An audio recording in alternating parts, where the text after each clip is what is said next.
네, 지난 시간에 이어서 이제 15장 우리 CFD의 지배 방정식에 대해서 정리를 하도록 하겠습니다. 우리가 지난 시간에 이 노란색 박스에 있는 이 관계식들을 컨트롤 볼륨에 관한 식들을 미분형으로, 그죠? 적분형 방정식을 미분형 방정식으로 이렇게 변화를 했습니다. Continuity Equation은 결과적으로 밀도의 시간 변화율이라는 것이 이 모멘텀의 다이버전스와 균형을 이룬다. 이런 형태로 식이 표현되었고, 그죠? 요 같이 묶어 놓은 캐피탈 D가 토탈 디리버티브죠. 그죠? 여기 풀어 쓸 수가 있고, 결과적으로 이 모멘텀 이퀘이션은 결과적으로 모멘텀의 변화량이라는 것이 이 컨트롤 볼륨에 작용하는 힘, 그 힘은 유체에 작용하는 힘은 압력의 9배. 그러니까 쉽게 말해서 압력 자체가 모멘텀의 변화를 만드는 게 아니고 압력의 9배, 즉 압력의 기울기가 모멘텀의 시간 변화율을 만든다. 그죠? 압력의 기울기, 그걸 우리가 그레디언트라고 표현하죠. 그리고 쉬어 스트레스의 기울기, 이게 벡터 텐서의 다이버전스 취하면 벡터가 되죠. 그죠? 결과적으로 쉬어 스트레스의 각 방향 기울기의 총합이 또 모멘텀의 변화를 만들 수 있다. 그리고 어떤 바디 포스가 작용하면 그 방향으로 어떤 모멘텀의 변화가 생긴다. 모멘텀의 변화가 생긴다는 것은 흐름이 발생한다는 의미죠. 그죠? 근본적으로 이와 같이 힘이 작용해서 어떤 유체의 흐름이 발생하게 되고 그 발생하는 흐름은 결과적으로 모든 방향에 대해서 어떤 다이버전스, 벨로시티 다이버전스가 만족되도록, 즉 질량이 보존되는 관계를 충족하는 조건 하에서 유지가 될 수 있는 것입니다. 또 이 모멘텀 뿐만 아니라 에너지 측면에서도 E 플러스 2분의 V 제곱이 토탈 에너지로 우리가 정의를 했습니다. 그러면 이 토탈 에너지, 요 식에서 이 토탈 에너지라는 놈은 즉 내부의 컨트롤 볼륨 내의 총 에너지의 변화량은 어떤 바디 전체에서 어떤 주어지는 열의 유출입과 이게 컨덕션이죠. 그죠? 온도차, 즉 컨트롤 볼 주변의 온도차로 인해서 열의 변화가 발생하고 또 압력의 어떤 유체가 흘러갈 때 이 압력 자체가 어떤 일을 해주게 되는 것이고 또 마찰 또한 어떤 열을 발생시키는 이걸 이제 요 항을 이제 pressure 압력 일이라고 부르고 두 번째 항을 viscous dissipation 라고 우리가 부르게 되는 것입니다. 요건 이제 중력으로 치자면 중력 에너지에 해당되죠. 중력이 이 유체의 한 1이라고 우리가 생각을 할 수 있게 되겠습니다. 그래서 모든 유체의 흐름은 이 관계들을 충족하는 상태를 만들어서 흐름을 가지게 되겠죠. 유체가 이래 흘러갈 때 그 유체의 흐름이 이렇게 발생한 이유는 압력이나 쉬어 스트레스 이런 것들의 변화가 있으므로, 즉 어떤 힘이 있으니까 속도의 변화가 생긴 거죠. 또 그놈들은 그런 흐름 속에는 또 그 각각의 조건에 따라서 온도의 변화도 발생하고 뭐 압력의 변화도 발생하고 이제 이런 것들이 이렇게 같이 종합적으로 또 압력이 바뀌면 온도가 바뀌면 또 압력도 바뀌겠죠. 그죠? 그래서 이 관계들을 다 충족하는 상태를 만들어가면서 유동의 흐름이 발생하게 되는 것입니다. 그걸 이렇게 쭉 미분형으로 써보면 다음과 같이 매우 복잡한 형태로 표현됩니다. 근데 여기에 가만 보시면 모든 항이 왼쪽에는 라운드 라운드 t, 라운드 라운드 x, 라운드 라운드 y, 라운드 라운드 z가 요 왼쪽에 있는 모든 항에 공이 이렇게 표현되어 있고, 그죠? 이 오른쪽 항에 있는 놈들도 요 어떤 뭔가가 다 이렇게 더해져 있는 형태로 요 식이 표현되어 있습니다. 그래서 요것들을 이것들을 우리가 하나의 벡터 형태로 표현을 해보면, 자, 앞에 식으로 가서, 자, 시간항에 포함되어 있는 항, 미분항 뭡니까? 로가 있고 로 U, 로 V, 로 W, ET 이렇게 표현되죠. 그죠? 그래서 이제 요 앞 슬라이드에서는 그래서 요걸 하나의 벡터, 요것들은 다 벡터입니다. 그죠? 요것들을 벡터들이고, 이 벡터의 각 구성 요소들은 3차원이면 5개가 되겠죠. 밀도, X 모멘텀, Y 모멘텀, Z 모멘텀, 그 다음 에너지. 저 앞쪽에서는 캐피탈 E의 밀도가 곱해져 있는 형태인데, 이걸 벡터형으로 표현하면 이와 같이 로 ET 이런 형태로 밀도를 뺀 항이 같은 놈이 아닙니다. 앞장에서는 이게 요 전체를 통칭해서 이렇게 표현을 했던 것이고, 나누어 쓰면 이렇게 됩니다. 그리고 자, continuitycation을 생각하면 divergence 로 v라는 놈이 라운드 x 라운드 로 u 더하기 라운드 y 라운드 로 v 더하기 라운드 z 라운드 로 w 이렇게 되니까 여기에 x 로 u 로 v 로 w가 들어가죠. 그리고 이쪽은 오른쪽은 다 0, 0, 0이 들어갈 겁니다. 그리고 그레디언트 P라는 놈이 원래는 왼쪽에 있었는데, 그죠? 마이너스로 되어 있던 놈을 이렇게 오른쪽에 있었는데, 오른쪽에 있는 놈을 왼쪽으로 넘기면 이놈이 라운드 P, 라운드 X, 라운드 P, 라운드 Y, 라운드 P, 라운드 Z 이렇게 벡터죠. 그죠? 이놈이. 그러니까 여기에 라운드 X는 여기에 있고, 여기에 들어오는 놈은 P, 또 세 번째 식의 P, 네 번째 식의 P 이런 형태로 표현이 될 것입니다.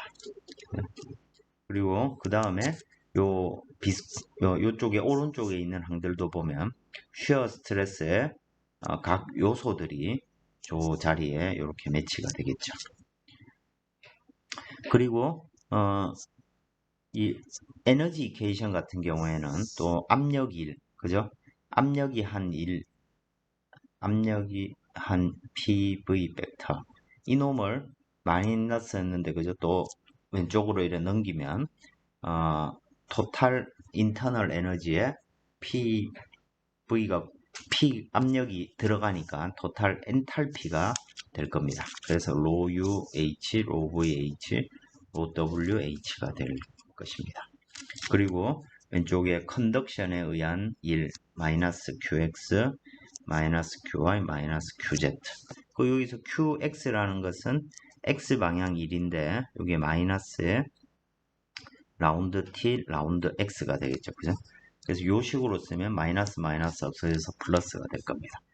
그리고 비스코스 디스페이션, 즉 마찰 1은 속도 벡터 내적 타우 xk니까 요거 같으면, 요식 같으면 내적 타우 xk 풀어 써보면 u 곱하기 타우 xx v 곱하기 타우 xy 더하기 w 곱하기 타우 xz 이렇게 풀려 써질 수 있겠죠.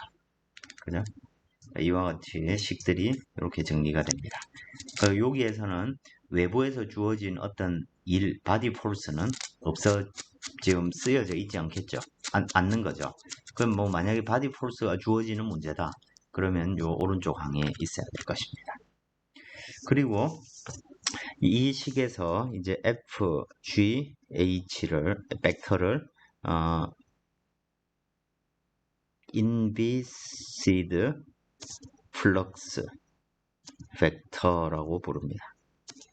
자, 왜 인비시드냐면 점성과 무관한 놈이고 오른쪽에 있는 FV, GV, HV 벡터는 비스코스 플럭스 벡터라고 부릅니다. 플럭스라는 게 결국엔 단위 면적당, 단위 질량당 어떤 흐름의 양, 어떤 면을 딱 기준은 면적을 딱 잡아놨을 때 거기를 통과해 흐르는 거, 이런 걸 플럭스라고 부릅니다. 그래서 우리말로는 유속이라고 부릅니다. 그 점성 유속 벡터, 비점성 유속 벡터, 이렇게. 즉 여기 보면 쉬어 스트레스나 열 전달 같은 것들이 다 점성 현상, 즉 전달 현상과 연관되어 있기 때문에 이 식을 이렇게 왼쪽 오른쪽으로 이렇게 나눠서 식을 표현할 수 있습니다. 몇 번 써보면 훨씬 기억하기가 용이하겠죠. 그죠? 앞에 미분 방정식을 통으로 나름대로 규칙을 이렇게 갖고 있기 때문에 식을 우리가 이렇게 쓸 수가 있고, 이걸 이제 Full Navier-Stokes Equation for Compressible Flow라고 부릅니다. 근데 뭐 예를 들어 기계 내부의 흐름이라든지 이런 것들 할 때는 이제 incompressible이 될 테죠. 그죠? 또 이제 요 다음 슬라이드에 나오는 것들은 저 Full Navier-Stokes Equation의 어떤 부분적인 방정식들입니다. 또 우리 항공에서는 그 양력을 구하는 게 관심이 있을 때는 꼭 굳이 경계층을 우리가 생각해도 하지 않아도 괜찮기 때문에 그 경우에는 이쪽에 있는 점성항, 오른쪽에 원래 점성과 관련된 항이 아니고 점성항들이 있었죠. 그죠? 비스코스, 플럭스 벡터들이 이렇게 쭉 있었는데 그놈을 0이라고 생각해도 되는 경우들이 있습니다. 이럴 경우에는 인비시드, 그렇게 점성항을 0으로 두고 문제를 풀 때 우리는 그걸 인비시드 오일러 이퀘이션이라고 부릅니다. 그래서 뭐 CFD 논문에서 압축성 유동에 대해서 오일러 방정식을 풀었다, 뭐 이러면 이제 점성을 생각하지 않고 문제를 풀었구나. 그러니까 흐름으로 인한 현상만을 표현할 때 이렇게 씁니다. 특히 충격파라든지 우리 고속봉기 이런 거 할 때 충격파, 팽창파 이런 놈들은 우리 공부를 할 때도 점성 효과를 생각하지 않고 했습니다. 그죠? 그래서 이제 고속 비행체의 충격파에 예를 들어 이런 다이아몬드 익형의 충격파, 팽창파 이제 이런 거를 이제 계산할 때는 오일러 이퀘이션만으로도 충분하다는 것이죠. 근데 점성을 생각하지 않기 때문에 이 표면에서 생기는 경계층이 어떻게 발달하는지 이런 것들을 우리가 다룰 수 없겠죠. 자, 이 문제를 이제 또 우리 나비에스톡 방정식을 2차원식으로 표현할 수도 있을 테고, 그죠? 그럼 극단적으로 1차원에서 나비에스톡 방정식, 즉 유동이 어떤 관을 따라서 쭉 한쪽 x 방향으로만 이렇게 흘러갈 때, 그때 관의 모양에 따라서 속도가 어떻게 되고 이제 이런 걸 다룰 때, 그럴 때는 이제 1차원만 생각해도 되겠죠. 그럼 이제 x 방향 변화량만 있게 될 겁니다. 그래서 그 경우에도 컨티뉴어티는 존재해야 되고 x 방향 모멘텀만 있을 거고 에너지 이퀘이션도 존재해야 되죠. 그러니까 세 개의 방정식으로 줄어들게 될 겁니다. 그러면 이 식도 식 자체도 매우 간단한 형태로 표현될 수 있겠죠. 그죠? 우리 이번 학기에 쓰는 CFD 교재로 호프만 책 보면 제가 이제 뒤쪽 부분에 이제 1차원 나비에스톡 방정식 이런 것들을 이렇게 배우게 됩니다. 그 다음에 이제 incompressible, 압축성이 없다라고 생각을 하면 압축성이 없다는 의미는 우리가 유체역학에서도 했듯이 이놈이 0이란 얘기입니다. 압축성이 없다는 얘기는 이놈의 밀도가 시간에 따라 바뀌지 않는다는 얘기고, 그죠? 바뀌지 않으니까 밀도는 뭐 콘스탄트로 우리가 생각해 줘도 되겠죠, 그죠? 결과적으로 다이버전스, 벨로시티 다이버전스가 딱 0이 되는, 이 유체역학에서 많이 했죠, 그죠? 이런 조건을 항상 충족하는 유동이 될 겁니다. 그리고 압축성이 발생하지 않는 어떤 기체라고 생각하면 그놈은 뭐 액체, 물도 마찬가지죠. 그놈 같은 경우에는 뮤라든지 카파라든지 이런 놈들이 온도에 큰 변화가 없는, 즉 온도 자체가 크게 바뀌지 않는다는 얘기입니다. 그렇기 때문에 이런 놈들은 그냥 콘스탄트로 보통 두고 문제를 풀게 됩니다. 그리고 또 식을 이렇게 잘 정리해 보면 에너지 이퀘이션은 자, 이게 컨티뉴어티고 이게 모멘텀 이퀘이션입니다. 모멘텀 이퀘이션의 UVW 각 파트를 보면 이와 같이 표현됩니다. 특히 여기 보면 S, 자, 점성항이 shear 스트레스가 타우 ij가 뮤의 2sij 마이너스 3분의 2, 그죠? 델타 ij 다이버전스 v 이렇게 표현되는데, 다이버전스 v가 0이니까, 그죠?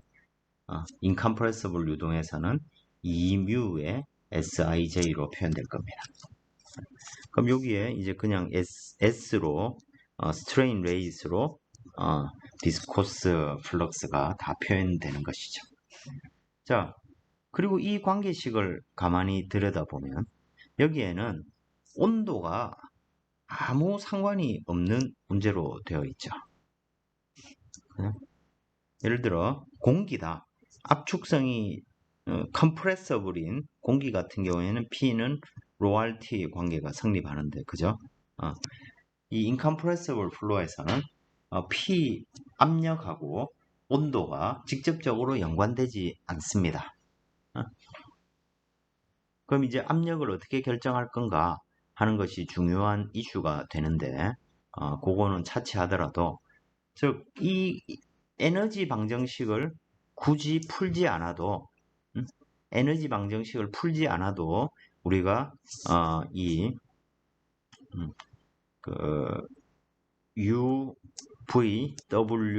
UVWP를 얻을 수 있게 됩니다. 인컴프레서블이니까 밀도는 일정하죠. 그럼 이 방정식에서 오직 언노운은 P밖에 없습니다.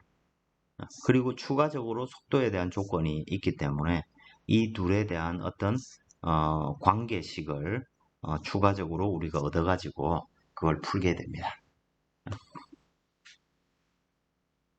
그러면 그 운동에 의해서 온도는 어떻게 되느냐?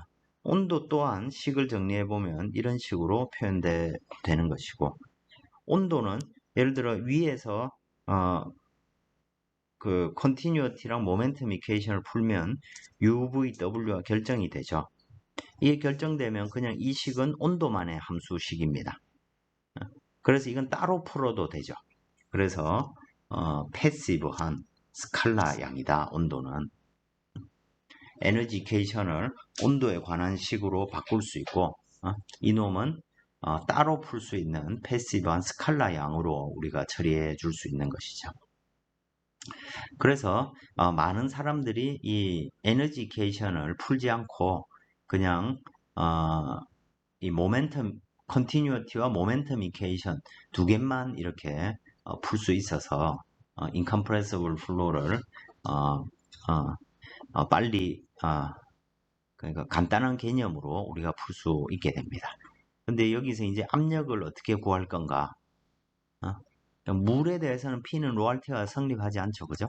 그러면 이제 그거를 어떻게 구할 건지, 이걸 이제 또 그거 때문에 실제로 인컴프레서블 유동이 제 생각엔 더 풀기가 어렵습니다. 반면에 컴프레서블 플로우는 이 에너지 방정식을 같이 풀지 않는 이상 문제의 답을 구할 수가 없죠. P는 로열티를 항상 충족해야 되는데, 그죠? 그러려면 밀도가 바뀔 때 온도가 어떻게 되는지도 알아야 압력이 결정이 되기 때문입니다. 그래서 풀기로는 compressible flow가 훨씬 용이한 것 같습니다. 그렇다 보니까 학문도 압축성 유동에서는 이 열에 대한 고민이 무조건 같이 이루어지게 되어 있습니다. 에너지 이케이션에 대한 고민이.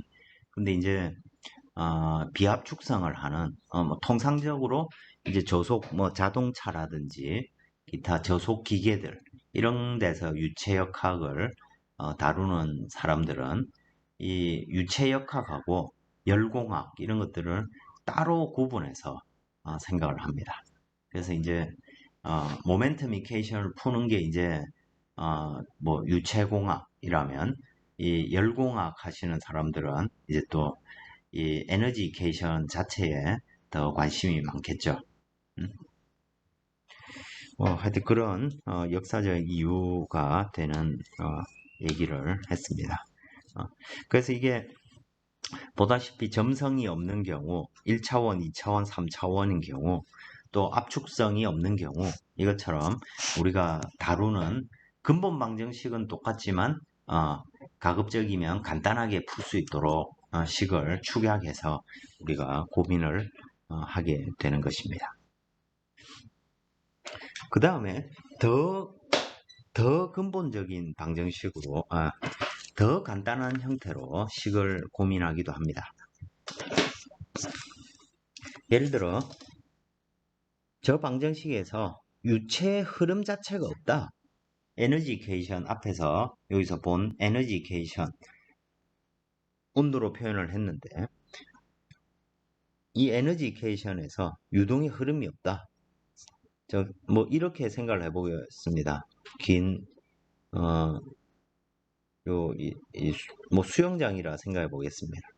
그리고 이쪽은 온도를 0도로 하고 이쪽에다 히터를 둬가지고 여기에 온도를 뭐 40도로 만들었습니다. 그 유동의 흐름이 없으니까 실제로는 흐름이 생깁니다.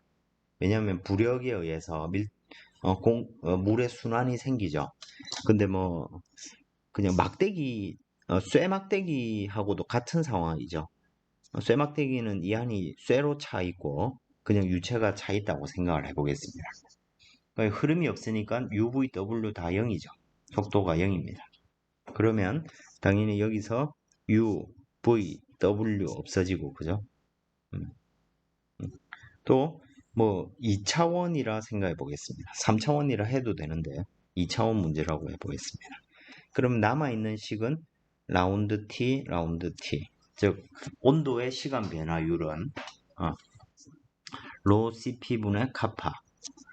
이것을 이제 알파라고 정의를 하고 이 알파는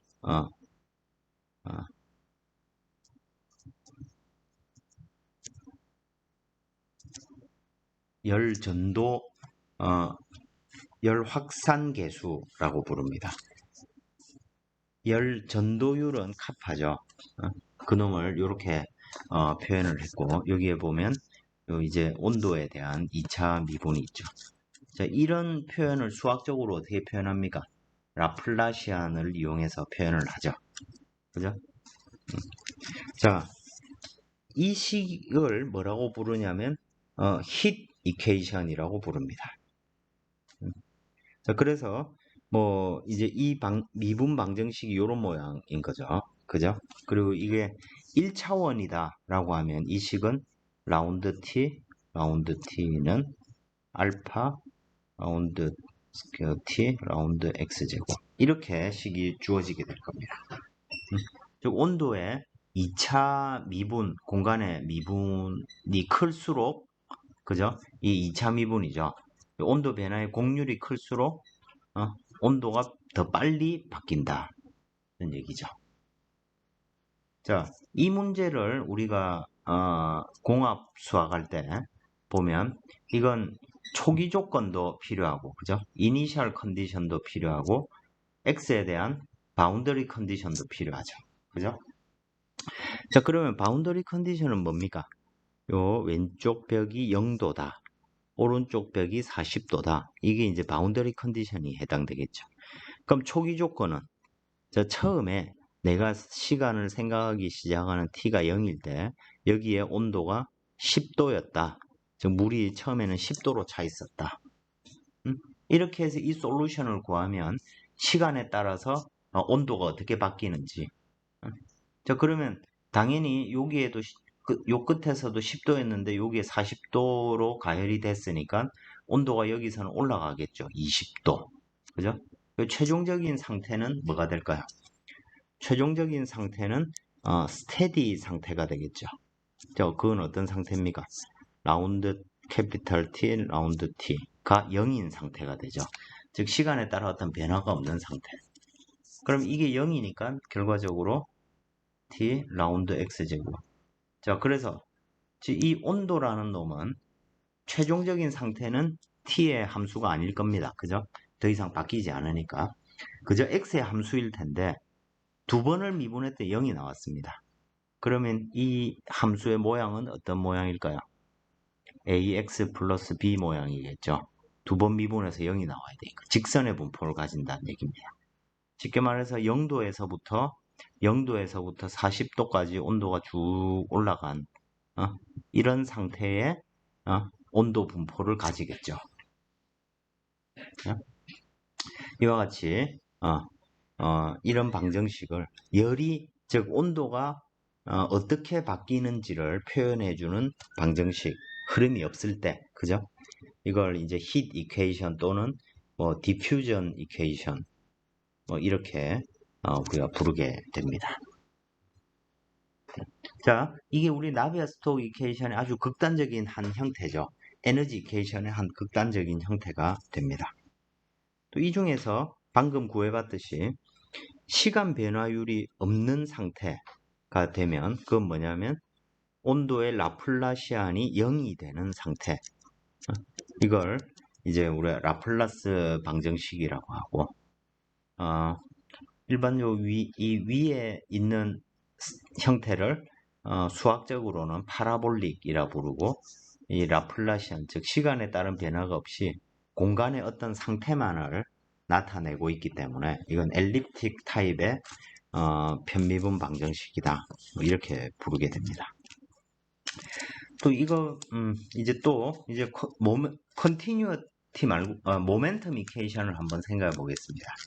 앞에 요 1차원 모멘텀 이퀘이션을 이렇게 보면 저 식을 정리해 보면 라운드 로 U 라운드 T 더하기 라운드 X분의 라운드 로 U 제곱 플러스 P는 라운드 X분의 라운드인데 여기에 쉬어 스트레스니까 그죠?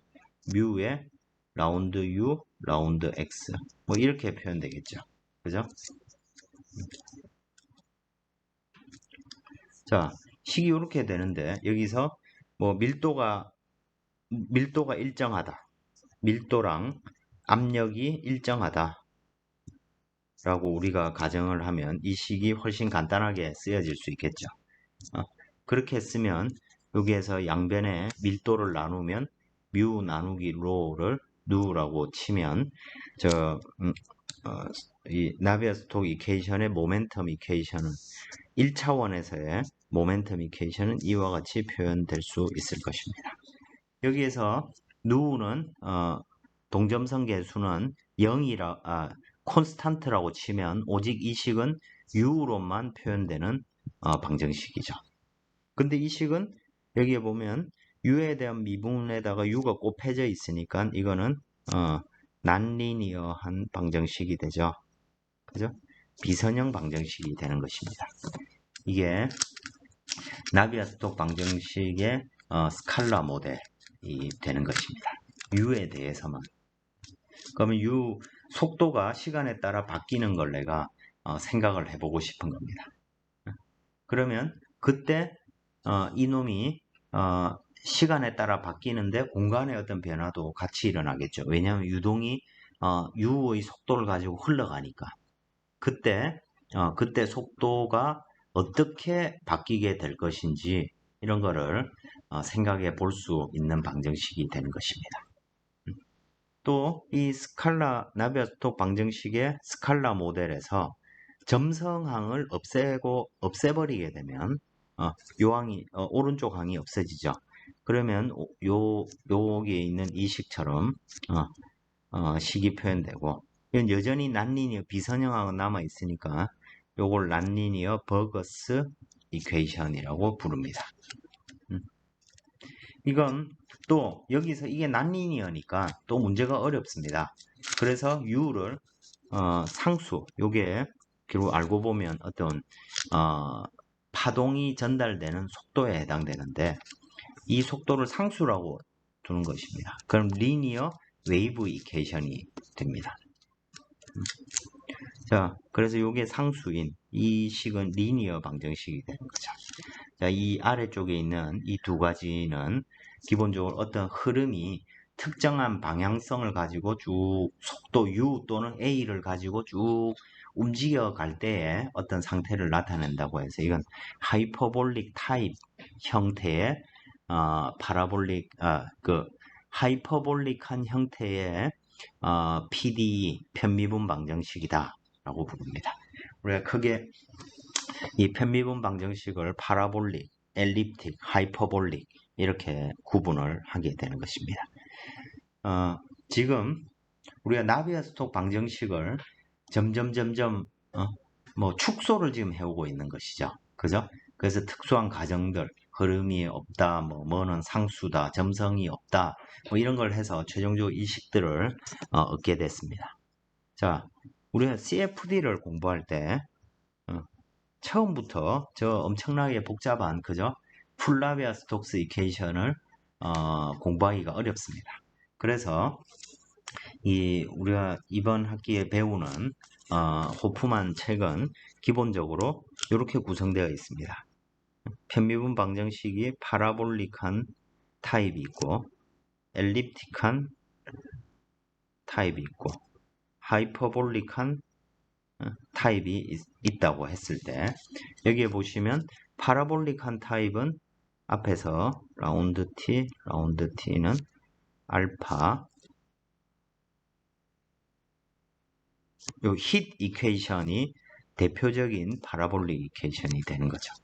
이건 이제 자, 우리 방정식 특성으로 보자면 이 알파에 해당되는 힛 디퓨전에 해당되는 놈이고 그죠?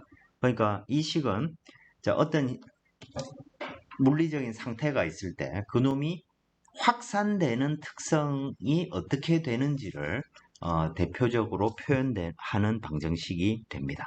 그래서 디퓨전 이퀘이션이라고 하고 엘립틱 이퀘이션은 시간에 따른 변화가 없는 또는 이와 같이 시간항이 없죠. 그죠? 그래서 이건 어떤 유체의 어떤 온도라든지 압력이라든지 심지어는 우리들이 벨로시티 포텐셜 또는 스트림 펑션에 대해서도 라플라스 이퀘이션을 네 집의 방정식임을 배웠었죠. 마찬가지로 이것들도 결국엔 속도의 상태를 결정하는 함수가 충족해야 될 관계식이었습니다. 그러니까 어떤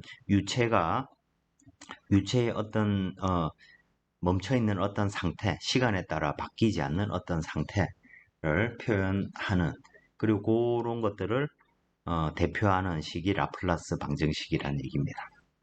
또 이 하이퍼볼릭은 난리니어한 타입으로서 버거스 이퀘이션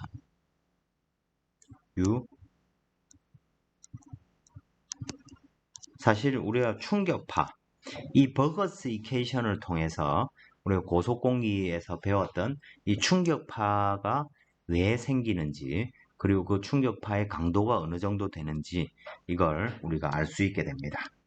그렇기 때문에 이 난리니어 버거스 이퀘이션 푸는 것이 이 CFD의 핵심적인 특히 압축성 유동에서 핵심적인 내용이 되겠습니다. 대신 뭐 인컴프레시블 플로어에서는 압축성 자체가 존재하지 않기 때문에 충격파라는 것 자체가 발생하지가 않죠. 그죠? 그런 경우에는 관심이 없는 내용이 될 겁니다. 그 다음에 난리니어한 방정식을 우리가 먼저 고민하기 전에 먼저 선형적인 관계, 자, 어떤 웨이브가 전달되는데 파동 방정식입니다. 즉 어떤 예를 들어 사인 형태의 파동이 처음에 딱 주어졌다 했을 때 그놈이 x 방향으로 a의 속도를 가지고 쭉 그냥 옮겨져 가는 그런 걸 표현하는 방정식이 되겠습니다. 그래서 이번 학기에서 이런 간단한 방정식을 놓고 이 방정식들을 우리가 컴퓨터로 어떻게 풀겠는지 이런 것들을 우리가 학습을 하게 된다는 얘기입니다. 우리가 주구장창 그래서 이 지열 방정식을 쭉 풀라비아스톡을 방정식을 유도하고 그것들을 또 1차원 방정식으로 줄이고 또 점성이 있다 없다 또 난리니어한 항을 또 리니어한 항으로 바꾸고 이런 과정을 통해서 요 각각의 대표적인 식들을 찾아낸 것입니다. 그리고 이것들은 지배 방정식을 보면 다 더하기로 연결되어 있죠. 그래서 어떤 우리가 푸는 아주 3차원 상에서 아주 복잡한 문제들도 이 방정식들이 가지는 어떤 속성들을 그대로 갖고 있게 된다는 것입니다. 그것들이 그저 복잡하게 한꺼번에 발현될 뿐인 거죠. 뭐 그런 내용들이 이제 앞으로 여러분 전개될 내용이 되겠습니다. 그 다음에 이 지배 방정식들은 우리가 무차원화를 거치게 되면 저 앞쪽에서 썼듯이 레이놀즈 수라든지 기타 프란틀 넘버라든지 이런 양들이 밖으로 빠져나오는 형태로 식을 정리해 낼 수가 있습니다. 예를 들어 이런 거죠. 실제 예를 들어 이런 문제입니다. 이 길이가 처음에 뭐 100m짜리인 항공기가 고도 10km에서 그럼 뭐 속도가 300m per second로 비행을 하고 있다. 이때 발생하는 양력 계수를 구해봐라. 이제 이런 문제를 우리가 CFD로 푼다 라고 했을 때 또는 실험으로 풀 때 어떻게 했습니까? 우리가 이 실험 문제를 만들 때 레이놀즈 수, 자, 이게 1번 상태고 이제 풍동에서 우리가 한다 했을 때 길이를 1m짜리로 이렇게 만들었다 라고 했다면 1번의 레이놀즈 수하고 2번의 레이놀즈 수가 같도록 유동의 속도라든지 압력이라든지 뭐 이런 것들을 세팅을 해줘야 되죠. 그죠? 또 마수도 같아야 될 겁니다. 1번 지점과 2번 지점에. 그래야 우리가 풍동 실험에서 얻은 결과랑 실제 상황이 유사하게 될 겁니다. 마찬가지로 그런 의미에서 보면 이 지배 방정식의 양쪽 변을 똑같은 양으로 나누면 똑같은 식이죠. 자, 그래서 이 유동을 속도를 이 자유류 속도 u 인피니티로 지배 방정식을 다 나누게 되면 이 자유류는 항상 1.0이 되겠죠. 그죠? 즉 유동의 속도가 차원 없이 보면 1.0의 유동이 들어올 겁니다. 그러면 양쪽이 쭉 순서대로 나누어진다 라고 생각을 해보면 저 식에서 점성항에 레이놀즈 수가 딱 밖으로 튀어져 나오게 됩니다. 그래서 요거는 제가 직접 하기보다는 여러분들이 숙제로 무차원화해서 자 우리 앞에서 했던 여기에 보시면 레이놀즈 수 분의 1이 나오고 그죠? 여긴 또 프란틀 넘버가 나오죠.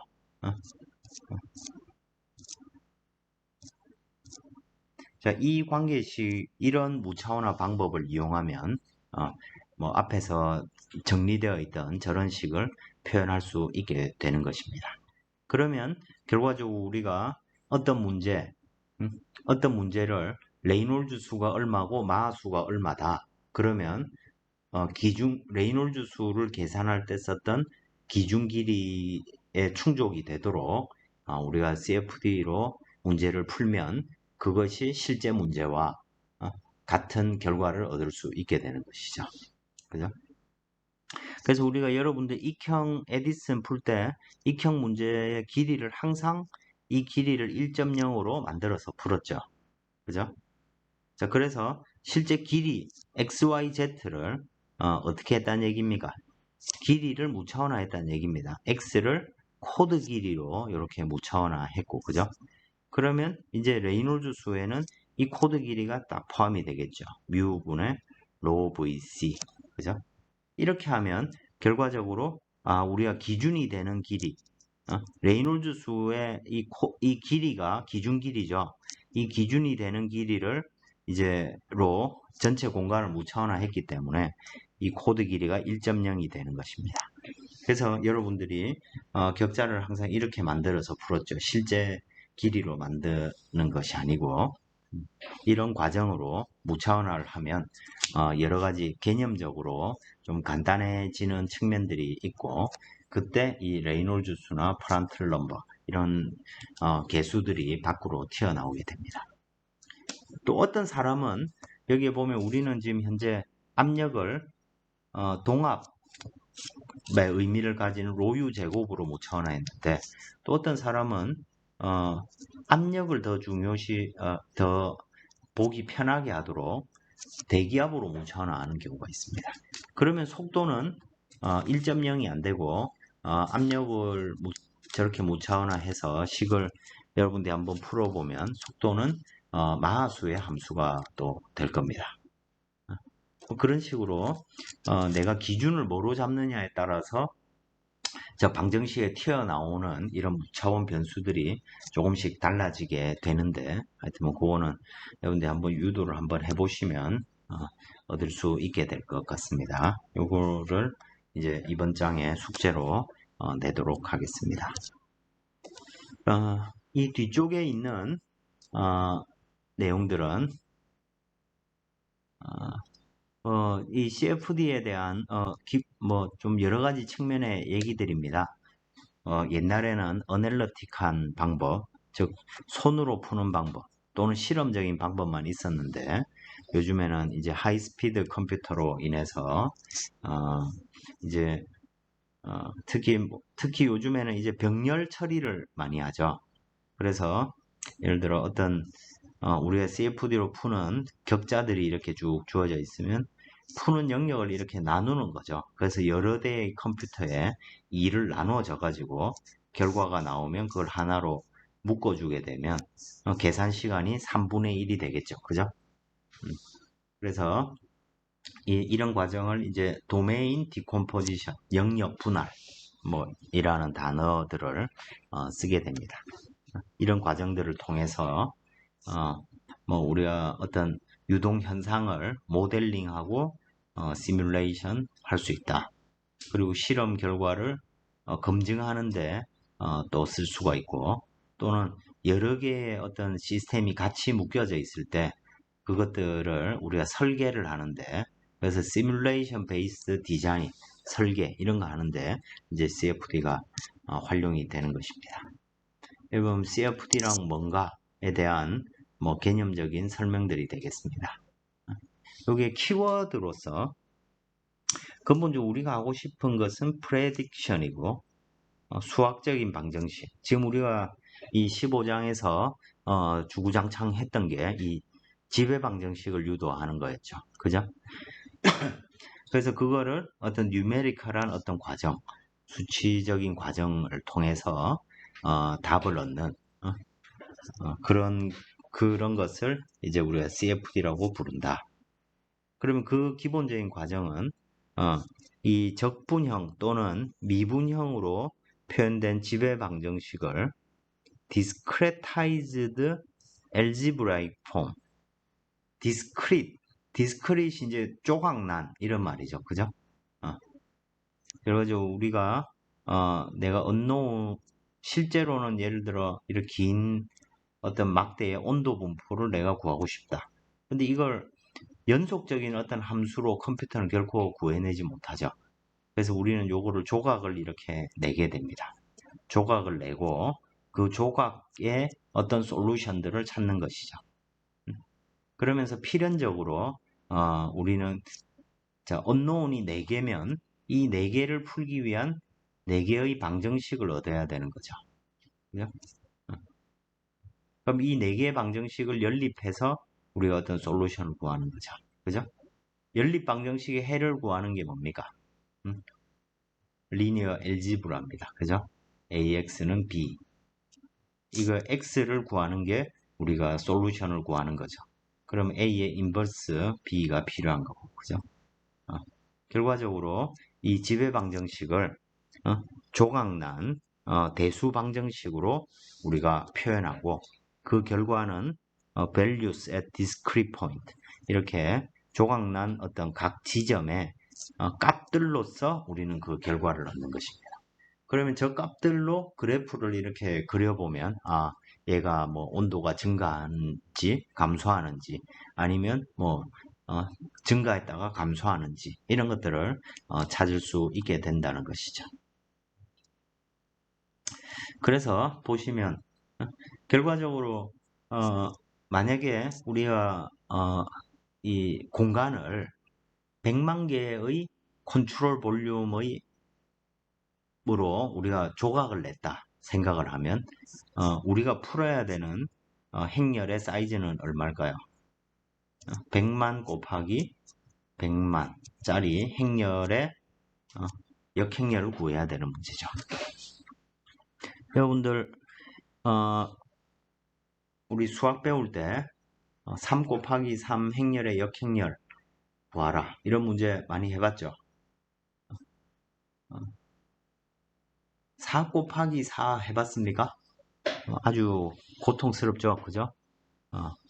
이제 10 곱하기 10만 돼도 거의 뭐 인간이 할 수 없는 연산을 해야 될 겁니다. 마찬가지로 컴퓨터도 이걸 연산을 풀려면 많은 연산량이 필요하겠죠. 그죠? 그래서 결국엔 컴퓨터 장비가 발달하는 데 따라서 우리가 더 많은 이 디스크릿 포인트의 솔루션들을 얻을 수 있게 된다는 것입니다. 컴퓨터 성능만 놓고 보자면 1947년도에는 500 플랍스입니다. 근데 2003년도에 20 테라 플랍스. 그러니까 쉽게 말해서 더하기 연산을 1초에 500번 하던 것이 20 테라번을 지금 할 수 있게 됐다는 것이고 최근에 나오는 슈퍼컴퓨터들은 뭐 10 페타플랍스 이 정도까지 지금 발전한 상태입니다. 1초에 저게 뭐 어느 정도 사이즈입니까? 자릿수도 기억이 안 나죠, 그죠? 그만큼 컴퓨터가 빨라졌고 또 컴퓨터가 빨라진 만큼 우리는 공간을 당연하게도 요 4개로 공간 쪼가리 낸 거를 8개로 쪼가리 내면 좀 더 이 그래프의 개형을 좀 더 정확하게 얻을 수 있겠죠. 그래서 수치적인 에러가 더 낮은 작은 그런 솔루션들을 얻을 수 있게 됩니다. 그런 과정들을 통해서 되는 앞쪽에 뭐 그냥 이런 것들은 한 번씩 쭉 읽어보시면 되겠습니다. 여러 다양한 분야에 CFD가 사용된다. 뭐 이런 얘기가 되겠습니다. 그리고 뭐 계산 시간을 줄일 수 있고 그래서 뭐 상대적으로 실험이나 이런 것들에 비해서 코스트가 낮다고 하는데 요즘엔 또 원체 큰 문제들을 대용량 문제들을 풀고 그렇다 보니까 또 장비도 엄청 크게 필요하겠죠. 그죠? 그래서 과연 진짜 로우 코스트인지 그건 잘 모르겠습니다. 그렇지만 어쨌든 시간 면에서 보면 많은 시간을 이렇게 줄일 수 있고 또 우리가 실제 실험에서 구현해 보지 못하는 특수한 상황들을 수치적으로 가상의 환경에서 우리가 문제를 풀어볼 수 있기 때문에 여러 가지 어, 장점들이 있는 방법들이 되고, 최근에 이제 공기역학이나 유체역학의 대부분의 문제들은 사실 CFD를 이용해서 풀 수가 있고, 또 그런 CFD 도구들이 원체 잘 발달되어 있어서 거의 정말로 많은 문제들을 지금 어, 해결하는데 CFD가 활용되고 있습니다. 반면에 기본적으로 우리가 이 자연 현상을 모델링한 것이기 때문에 그 모델링을 어떻게 정확하게 하느냐에 따라서 솔루션도 많이 달라지겠죠. 그죠? 근데 이 모델링 하는 것이 점점 더 어려워지죠. 정교하게 모델링 한다는 것이 쉽지 않은 얘기입니다. 또 필연적으로 이 CFD는 수치적인 에러를 동반합니다. 물론 격자를 많이 사용하고, 즉 공간을 많이 조각내면 에러도 줄어들겠지만, 원천적으로 이 에러가 없는 솔루션을 얻을 수 없다는 것입니다. 그런 한계점에도 불구하고 공학적으로 아주 유용한 도구로 지금 쓰여지고 있습니다. 이제 요거는 이제 우리가 좀 직관적으로 문제를 볼 수 있는 몇 가지 사례들인데, 첫 번째 백워드 페이싱 스텝, 단위져 있고 여기에 유동이 이 속도로 들어왔을 때 이 뒤쪽에 어떤 일이 벌어지는지 이제 이런 것들을 CFD로 풀어본 겁니다. 그러면 옆면에서 이렇게 보면 여기에서 경계층이 앞쪽으로 다가오게 됩니다. 근데 여기서부터 경계층이 앞으로 쭉 떨어져 나가겠죠. 그죠? 떨어져 나가는데 이놈이 그냥 쭉 선을 따라가는 게 아니고 이렇게 가면서 이렇게 꼭 우리 카만 볼텍스처럼 뭐 그런 이벤트들이 생기는 거죠. 그러니까 요 위에서 보면 뭔가 툭툭툭툭 떨어져 나오는 것처럼 이렇게 보이는 거죠. 그러다 이놈이 어떤 특정 거리 이상을 지나면 이제 확산을 하게 됩니다. 특히 난류 확산이 발생해가지고 이게 더 이상 대칭의 모양을 가지지 못하고 이런 막 랜덤한 방향으로 진동을 하면서 주변 유동과 혼합을 하게 되는 것이죠. 그런데 이제 문제가 뭐냐면 이 안쪽에 옆에서 보면 결과적으로 유동이 여기는 이렇게 거꾸로 들어오는 놈들이 이렇게 있습니다. 이제 이게 이렇게 되면 이제 유동이 불안정하고 그렇기 때문에 예를 들어 제가 한 연구는 요 각 지점에 요 밑에 있는 많은 지점의 센서로 압력을 측정하고 이걸 이제 한 10년 전에 인공지능을 이용해 가지고 압력 분포가 어떻게 되면 어떻게 됐을 때 이 압력의 변화량을 줄일 수 있는 방법이 없나 그걸 트레이닝을 쫙 시켜 가지고 컨트롤러를 가지고 이쪽에서 젯을 이렇게 추가적으로 쏴주는 겁니다. 여기서 젯을 이렇게 옆에 이렇게 쏴주는 거죠. 그러면 여기서 들어오는 유동의 특성에 따라서 적절한 젯을 쏴주게 되면 이런 진동이 크게 완화가 되더라. 뭐 이런 연구들을 한 적이 있는 것이죠. 이런 게 이제 플로우 컨트롤이라고 부르고 특히 요즘 뭐 인공지능 이런 것들이 저희 할 때는 그냥 대놓고 인공지능 이란 말을 못 쓰고 그때도 요 ANN이라는 게 Artificial Neural Network 뭐 이렇게 불렀습니다. Artificial Intelligent.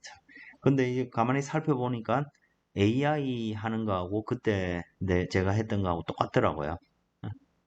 이제 하여튼 AI 이런 걸 이용하면 유동의 특성들을 우리가 잘 제어할 수 있는 방법들을 찾아낼 수 있을 거다. 이런 연구도 앞으로 많이 될 것 같습니다. 또 많이 쓰여지는 연구들이 이 헬리콥터 주변에 헬리콥터가 지금 이렇게 막 돕니다. 그러면 우리 윙팁 볼텍스처럼 헬리콥터 끝에서 볼텍스가 이렇게 쭉 생겨 나오겠죠. 그죠? 그러면 이 볼텍스가 계속 자기 자리에 남아 있을 때 그 궤적들을 다 그려보면 이렇게 쭉 남아 옆에서 보면 이게 이제 팁볼텍스의 모양들이죠. 그죠? 이렇게 쭉 존재한다는 것을 알 수가 있습니다.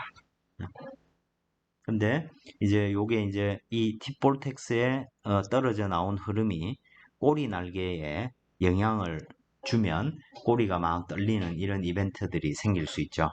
그래서 이제 그거 외에도 뭐 이제 블레이드 날개하고 볼텍스가 서로 인터랙션을 합니다. 볼텍스가 생긴 데를 블레이드가 팍 치고 나가면 소리가 발생하겠죠. 그 소리가 어떤 소리일까요?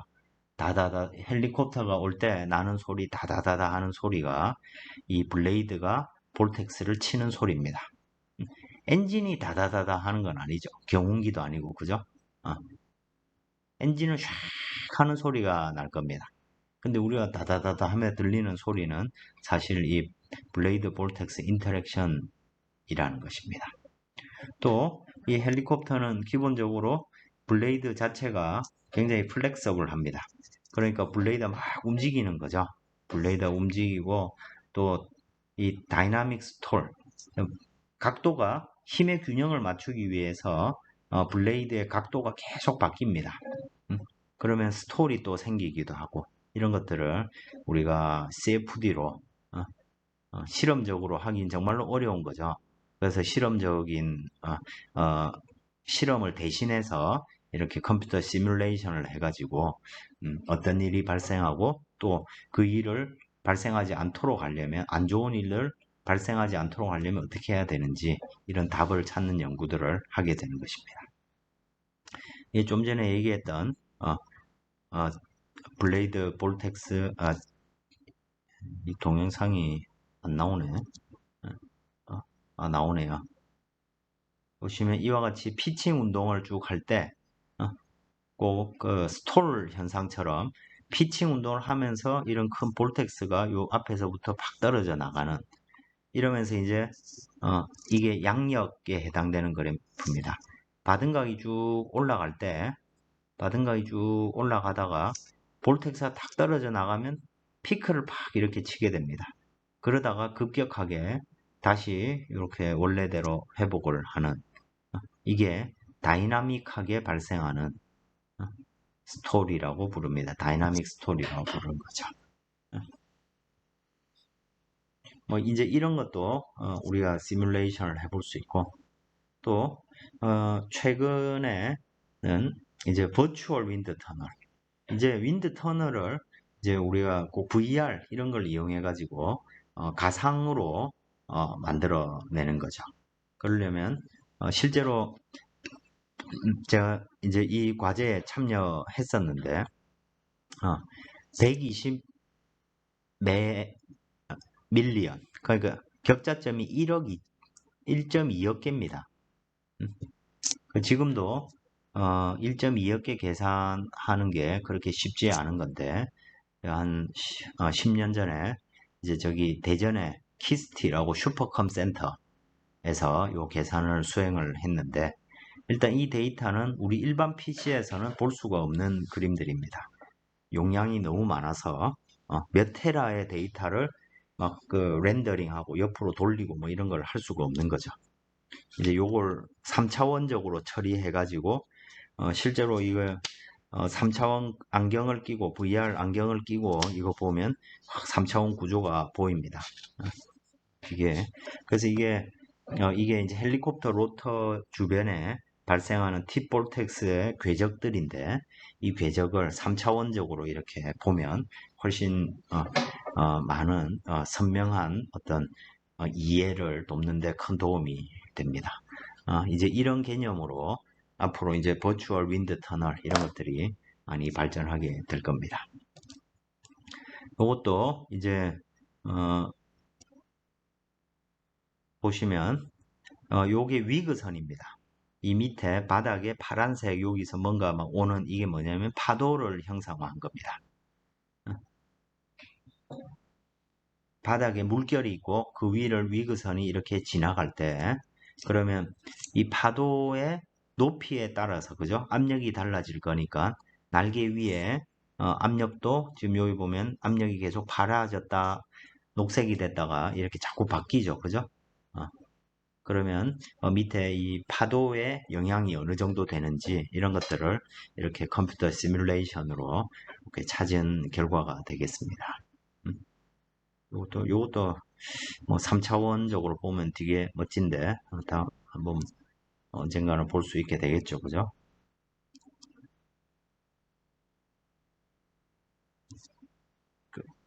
끊어지지가 않네.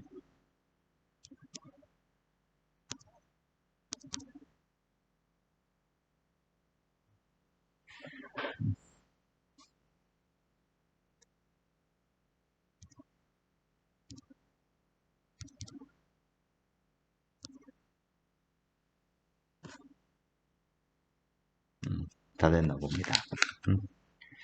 자, 이런 것들을 했고, 그래서 앞으로 이 CFD는 뭐 구조역학이라든지, 에어로 일레스티시티, 이게 공탄성학인데, 이제 헬리콥터라든지 UAV라든지 아니면 뭐 날개짓 비행체 뭐 이런 것들의 구조 해석과 같이 이제 이루어지는 방향으로 갈 수 있고 유동의 제어나 또는 추진 기관 엔진의 어떤 흐름 그리고 최근 전 세계적으로 이제 전략 무기 개발에 사용하고 있는 하이퍼소닉 유동 이런 쪽으로 연구들이 이렇게 많이 발전해 갈 수 있을 거고 CFD 발전에 더불어서 이제 멀티 디스플리너리 이게 다 학문 다양한 분야의 학문 그죠? 다학제 최근 스텔스 항공기 이런 거 하면 이제 스텔스 RCS라든지 전자파 차폐 이런 것들은 전자를 전공하시는 분들하고 또 그게 그냥 RCS라는 게 결국 항공기 형상하고 연관되어 있죠. 그렇다 보니까 스텔스라는 게 형상도 중요하고 또 전자기의 특성도 중요하고 그러니까 이제 다양한 학문 간의 협업이 필요하고 또 여러 가지 다물리 그리고 다중 스케일 아주 큰 사이즈 내에 아주 작게 일어나는 일 이런 것들까지 같이 이렇게 멀티로 푸는 컴퓨팅하는 이런 환경으로 앞으로 발전해 가고 있습니다.